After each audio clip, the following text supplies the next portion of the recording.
മന്നവർ മൂവരും ദാവീദിൻ സുതനേ, മന്നവർ മൂവരും ദാവീദിൻ സുതനേ, കണ്ടു വണങ്ങിടുവാൻ അവർ കാഴ്ചയുമായി വന്നു, കണ്ടു വണങ്ങിടുവാൻ അവർ കാഴ്ചയുമായി വന്നു. ദേവാധിദേവന്റെ തിരുസന്നിധിയിൽ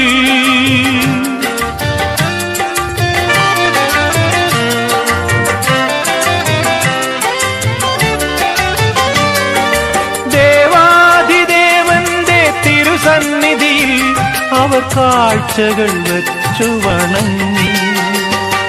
യഹൂദിയായിലെ ഒരു ഗ്രാമത്തിൽ ഒരു ധനുമാസത്തിൻ കുളിരും രാവിൽ രാപാർത്തിരുന്നു രജപാലകർ ദേവനാദം കേട്ടു ആമോദരാ.